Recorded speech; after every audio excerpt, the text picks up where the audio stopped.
natufuula nti ffe tetutegeera ng'ebifaananyi byakatandika okufuluma nga ne muzaala tannayogera nsuubira gwali gwa 8 oba nnaku z'omwezi 3 Kenzo yavaayo n'awandiika ng'alaga ali mu buki mu bulumi kati yali alumwaki ku kye yali yategeerako edda wano we yagambira nti munnaye ndi mulagajjavu ebisumuluzo bitwale bulabula beerakawo byonna by'oyagala era muzaata yali amaze kwogera ne olowooza tutunuulire Kenzo obuvumu abujjawa n'oyawukana n'omusajja. Let's look at it in an African setting. Oyawukanye ne mukyalawo.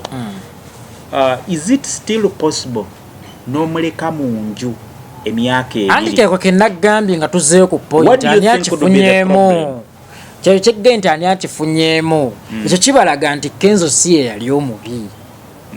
Okitegeera nagambye nti bw'olaba emmese edduka egenda mu muliro manya ekigigoba kyo ky'okusinga omuki omuliro omusajja waalekerawo amaka ngaago manya nti ekiri emabega w'okugalekawo fire.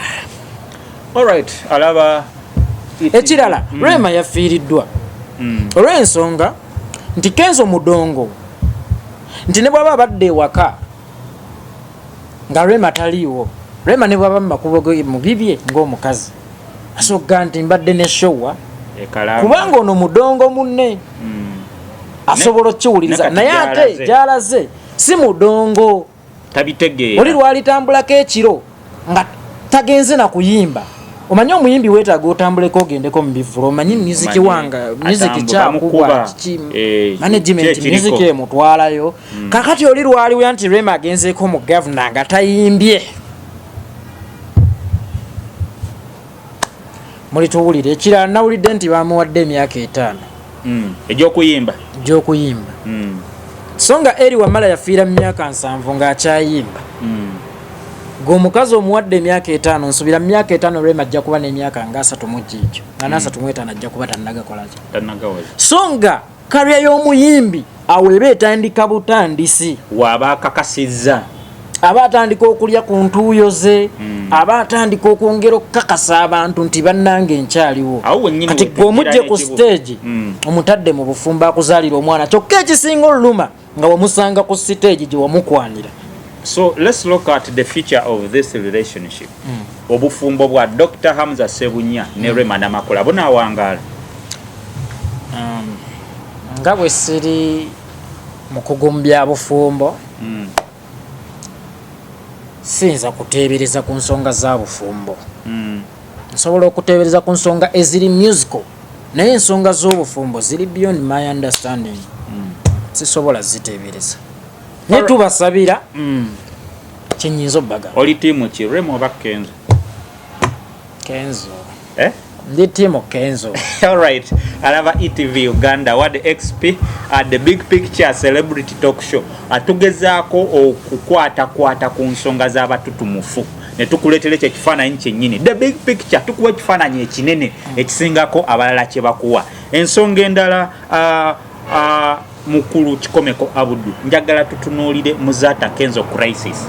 Muzaata guno si yeesaga yeesoose nyinza okugamba musajja muvumi era ndowooza baba bategese empaka z'abavumi n'abasajja abalwanyi b'entalo toyinza kumusuula bbali azaalwanaganako n'obwakabaka bwa Buganda azaalwanaganako ne mufuti wa Uganda azaalwanaganako ne Mugaati gwa Bata azaalwanaganako ne Maria Kini. In fact ono yamuleetera n'okufukamira yetondera obusiraamu azaalwanaganako n'abanene mu ggwanga KCC ba minisita era nga talina n'omu gwe yavuddeyo ne yeetondera. Osuubira kino kiteekawa Muzaata? Nze kyennyinza okugamba oluusi munno ebigambo bya Muzaata biba bituufu naye nga nze omusajja nalindiddeko mutonninnyira ate nendyako ne mu Sheraton oba Serena oba wa nojja kwesanga emmere y'omutonninnyira ewooma okusinga ey'omu Sheraton naye packaging kintu kikulu. Kati Muzaata oluusi ne bwaba omutuufu engeri gy'asabikamu ebigambo ebireetera okuwaawaaza amatu oba okufuuka ebibi. Ate sigenda munenya kuba tewali yali amumanyi nnyo. Aleka ye yasaba kugambe nti ye branding ye yetundidde kirabika ye bwate kuti bwatavuma ensi emwerabira nti akola ki nti gyali so bwe kiba nga kimukuumirawo avume abula tavumanga sheeke avumenga muzaata bwe kiba nga kimuleetera ettooke mu nsawo avume.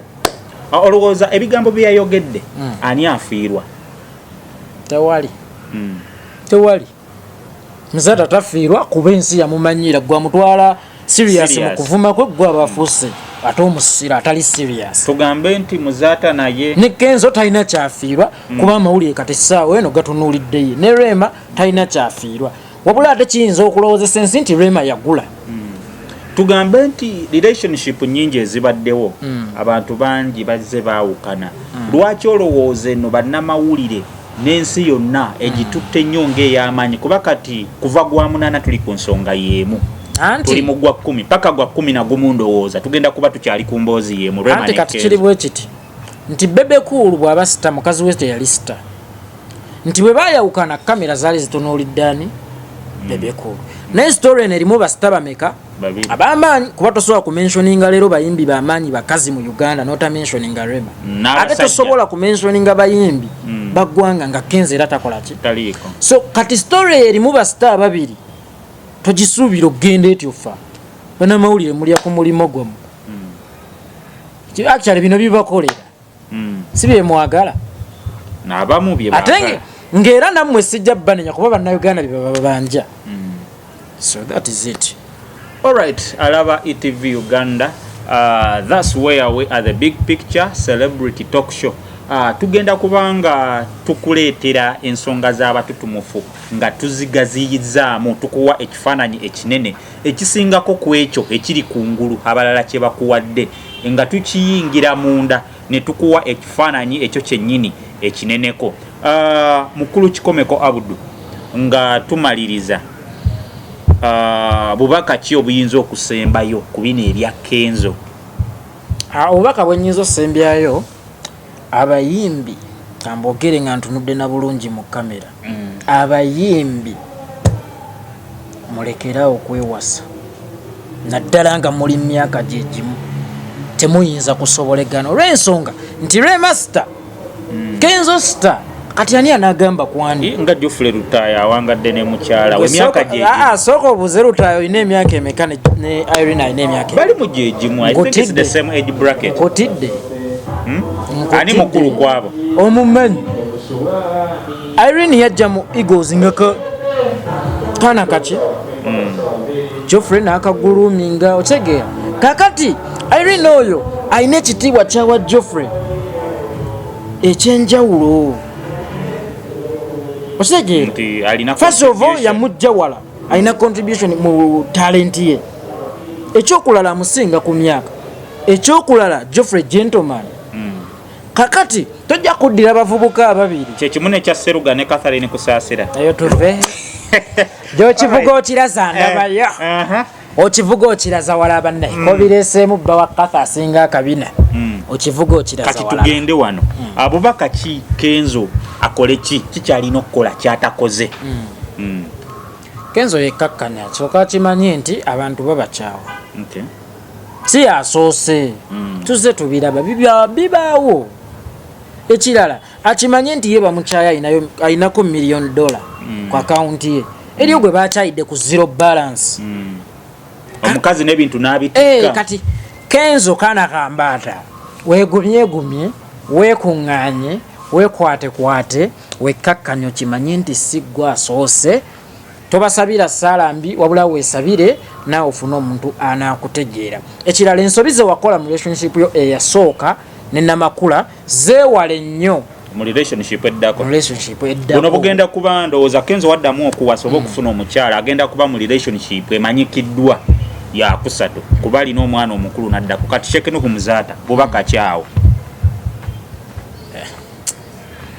sijja mutwala oyo serious gamba yali just ayogera mu bwogezi kusanyusa mukolo ebintu bye tobitwala serious ali akuse nnyo Rema Namakula ne Dr. Hamza okwanjula kuliyo nga 14 mbagaliza birungi byerere wabula era Namakula ekyo kyeyakola Kenzo okudduka ewaka saagala akikole mu yakubiri njagala buli omu ye ne Kenzo buli omu akitwale nti wali abadde ali abadde mu kukola nsobi kati wano kutereeza ki nsobi bw'abanga yavuma omusajja n'adduka ewaka bannaye omukazi omwenzi omukazi omuyombi tasulika naye nekiri kiggumize waliwo abagambye nti mwenzi bagamba Rema oyo mwenzi awo wennyini wetujja okusibira ne bagamba Rema mwenzi nnyo abadde ayendera mu nju y'omusajja abadde ayita n'obuwalawala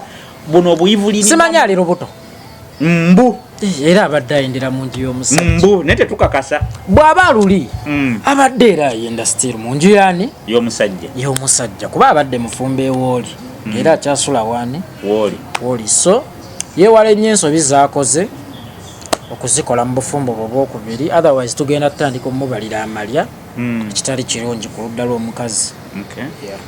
Alright, ETV Uganda wetubadde the big picture a celebrity talk show tubadde n'omukulu Kikomeko Abudu yekolera music analyst musajja mukugu agezaako okuwa ekifaananyi ekinene nga tuli wamu nange Ward XP ku ETV Uganda gwe mukutu. Kindly follow us ku Facebook ETV Uganda, like nga page yaffe ku YouTube ETV Uganda, kindly subscribe. Bw'omala okusubscribinga click on the bell notification button o sharinge o likinge lekawo comment. Yes, oyinza okuba eyo olina ensonga gy'oyagala twogereko yonna omukugu waali tugenda kubanga twogeramu abakugu weetuli tugenda kubanga tukuleetera ensonga yonna ajje weetaaga. The big picture Ward XP gemanya Kikomeko Abudu. Mwebale nnyo mwenna gye musinzira okutulaba abatulaba nga muri Abu Dhabi, Dubai, Ras Al Khaimah, Alain, Oman, Kuwait, South Africa, abali mu Europe, Schengen countries zonna, abali e UK, abali e Canada, abali mu United States. Yonna gyosinzira okutulaba internet gyetuka. Thank you guys for watching. Mwe mukyasinze era mutugoberere obubaka mu butambuze tubaagala nnyo. Until next